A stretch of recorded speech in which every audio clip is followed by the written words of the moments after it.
you ever wondered how a casual conversation can turn into a life-changing deal? They say luck is when preparation meets opportunity, but what about that chance factor? Discover the story of how an accidental encounter led to the unexpected sale of my first company, which changed everything. Hey everybody, welcome back to the channel. If you're new here, I'm Ryan Rutan, the CMO of Startups.com. I've started 9 companies and I've sold 3. I'm here to share my journey and the mistakes I made along the way. So if you're all about entrepreneurship, startups, and unexpected success stories, you are in the right place.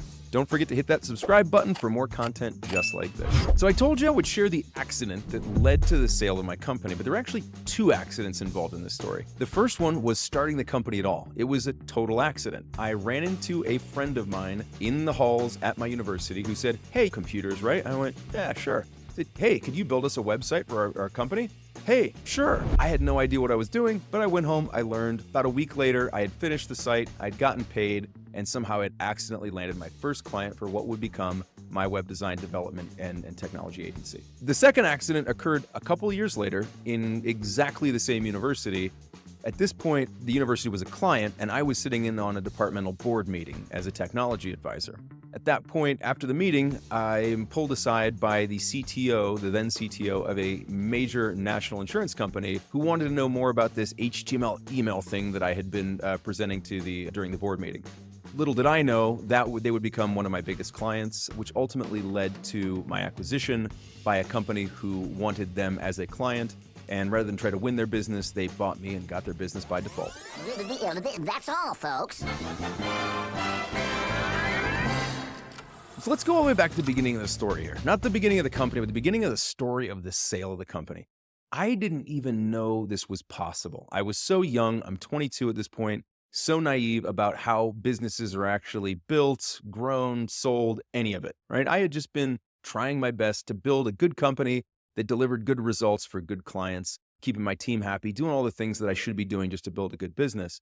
Unfortunately, over a period of a couple of years, the business changed pretty significantly. From me being the one-man band to having 16 employees across 4 different departments and spending most of my days juggling the interpersonal reactions and relationships between those people and making them play nice so that we could get work done, rather than the stuff that I really enjoyed, which was the technical aspects, figuring out new solutions, working with clients.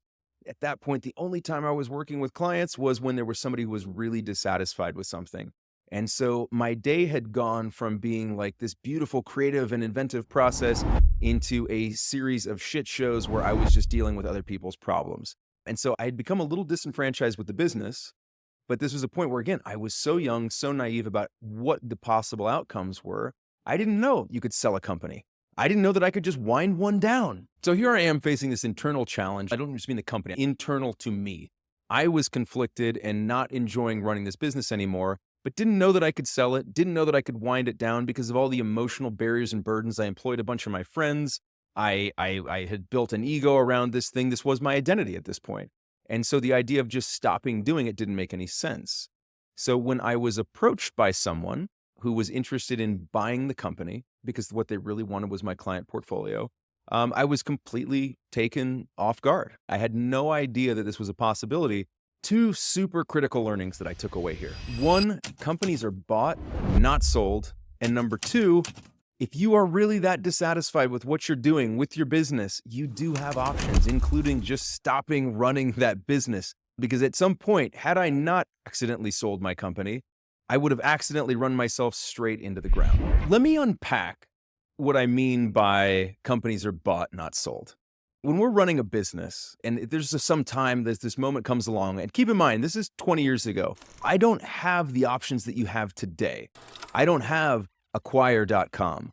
I don't have tons and tons of business brokers. I don't have a burgeoning and massive startup ecosystem, investors everywhere, all this stuff, all the connectivity we have now. Today, you do have options, and you could go and put your business up for sale, right? Putting your business up for sale back then was likely to achieve no results. Nobody would even know about it, or you're going to end up working with a business broker or something like that, and you were essentially fire selling the thing.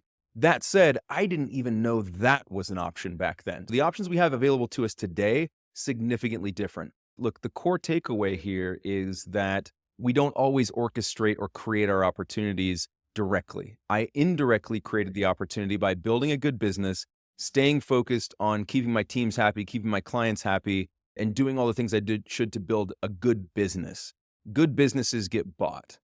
That simple. The sale of any business, the purchase of any business is going to be really dynamic. They rarely look exactly alike. So what happened to me isn't going to be exactly what happened to you.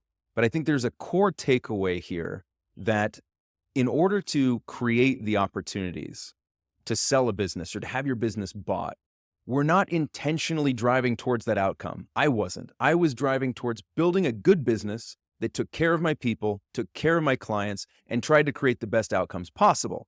That's what got me bought. It happened fast. I was surprised that it was even a possibility. The transaction went very quickly, and it was all over before I knew it. That doesn't necessarily mean that's how it's going to go for you, but I think it's important that we keep ourselves open to these opportunities. It's one thing to create opportunity, it's another one to recognize it. And sometimes in the fast-paced world of startup companies, it's easy for these things to just blow right past us without us even knowing. If you liked this story and found a little spark of inspiration, I've got a favor to ask of you.